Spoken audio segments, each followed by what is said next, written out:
in 1861, 3 bowls, says I. In 1861, 3 bowls, says I. In 1861, we licked the Yankees at Bull Run. And we'll all drink stone blind, Johnny, come fill a bowl.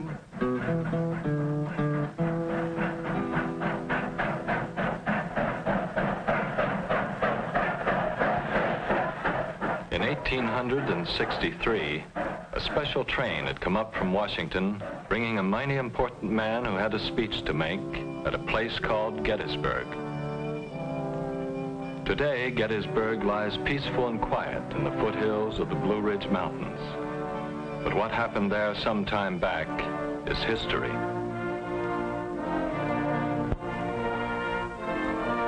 Not far from Gettysburg, there's a great valley lying astride, calling it the Cumberland, and another south, the Shenandoah.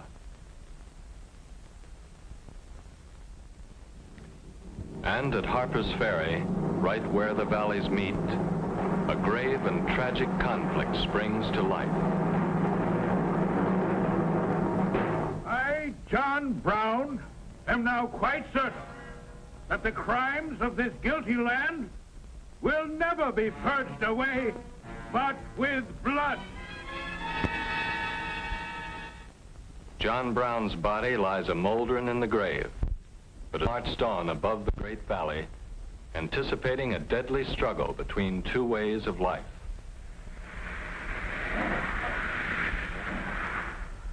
For the valley flowed north into an area both agriculturally rich and industrially productive. A land where factories were becoming part of the landscape. But in the southern part of the valley and the land beyond, a way of life depending on the hand labor of slaves. A different way of life that seemed to call for a different kind of government. This union was established on the right of state to do as it pleased on the question of slavery and every other question. A house divided against itself cannot stand. April 12th, 1861. Confederate guns fire on Fort Sumter. The war had come. South Carolina had seceded from the Union in December of 1860, and 6 other slave states had soon followed. But the state of Virginia hesitated, even after Sumter, and whether it would secede or not was of grave concern to a Virginian named Robert E. Lee. If Virginia stands by the old Union, so will I. But if she secedes, then I will follow my native state with my life.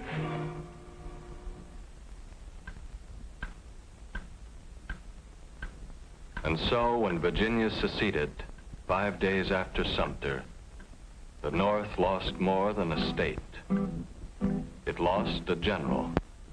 Through a mistake we lost Bull Run, 3 bowls, says I. Through a mistake we lost Bull Run, 3 bowls, says I. Through a mistake we lost Bull Run, and we all skedaddled to Washington. And we'll all drink stone blind, Johnny, come fill the bowl. Neither side had wanted it, but the first battle was at hand. And man or boy, Johnny Reb or Billy Yank, each soldier faced his own worst moments alone, waiting.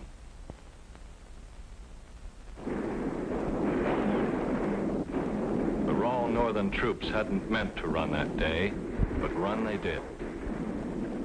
It wasn't going to be a short war. Bull Run was a defeat for the North, but not a decisive one.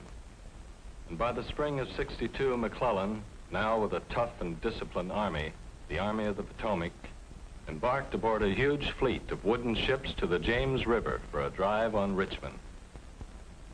Hard fighting brought the Union Army to within 4 miles of Richmond, the heart and symbol of the Confederacy. But with victory almost within his grasp, McClellan learned that his own capital was threatened by Confederate cavalry. They were stopped by Union forces, but McClellan, despite his superior numbers, was defeated by Lee in a series of battles known as 7 days. Richmond was still threatened, but for that matter, so was Washington. Thus, the war in the East was indecisive. But things were going differently in the West. Here, where broad rivers cut into the Confederacy, an unknown Union general had surrounded. Commander asked this unknown for terms. The reply was, "No terms except unconditional surrender." an unconditional surrender grant it was from that day on. But Ulysses S. Grant was not always to have things on his own terms. One Sunday morning in early April at his headquarters,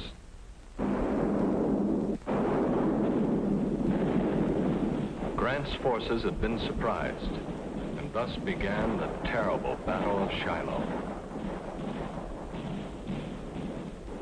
40,000 Confederates pressed the Union troops to the very edge of the river, towards what looked like inevitable disaster. But Federal reinforcements arrived overnight, reinforcements which turned the tide of the battle. And when it was over, the Union Army held the ground, but at a cost more terrible than could be imagined. General Grant looked over the field. I looked at a field over which the Confederates had made charges the day before, so covered with dead. Now, after more than a year of hostilities, the grand strategy of the North began to emerge. Total blockade on the sea and the splitting of the Confederacy by way of the western rivers. Thus, the West was to prove crucial in this war between North and South. But Lee in the East was a general to be reckoned with. He had crossed the Potomac just above Washington, and early in September of '62, his army met McClellan's at a place called Antietam Creek. And in 2 days, the cornfields of Maryland became one of the bloodiest battlefields of the entire war. It was not news of a decisive victory which reached the White House, but it was enough of a victory and what Abraham Lincoln had been waiting for. All persons held as slaves within any state, the people of which shall then be in rebellion against the United States, shall be then, thenceforward, and forever free. Now the fate of the Union and the fate of slavery were one and the same. The spring of '63 found the war moving into its third tragic year, with Federal troops deep in Confederate territory in the West. But once again, Lee's lieutenants were on the march in the Cumberland Valley. And in June of '63, the tides of war converged on a little town, which until then had been as peaceful as the seminary which stood nearby.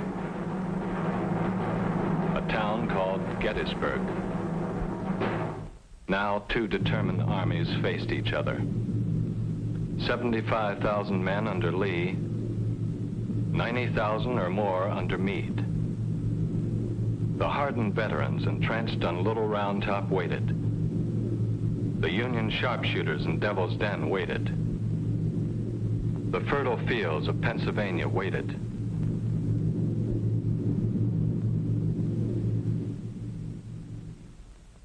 But Lee's first assault failed to dislodge the Federal troops from Cemetery Ridge. Meade's men got what sleep they could among the graves that night. The fighting had been hard.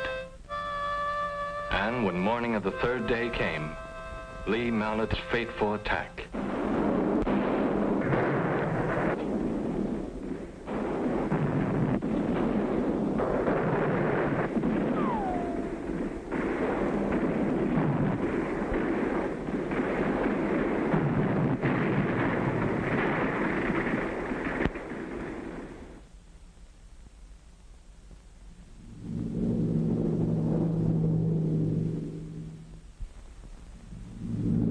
Pickett had sent his men charging across an open space nearly a mile in length.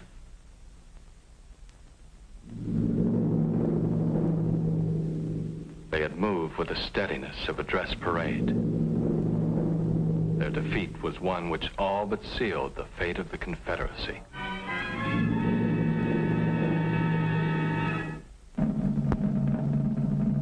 Now, in the midst of a tragic war not yet won, a lot of folks gather at Gettysburg for a dedication. And among them is the president. He looks older now, seldom smiles. War's been so long, so many dead on both sides. After a while, after the main speaker, he has a few words to say. He speaks briefly, quietly, of the brave men, living and dead, who struggle here. Says we must resolve that they shall not have died in vain, that our nation shall have a new birth of freedom, and that government of the people, by the people, for the people, shall not perish from the earth.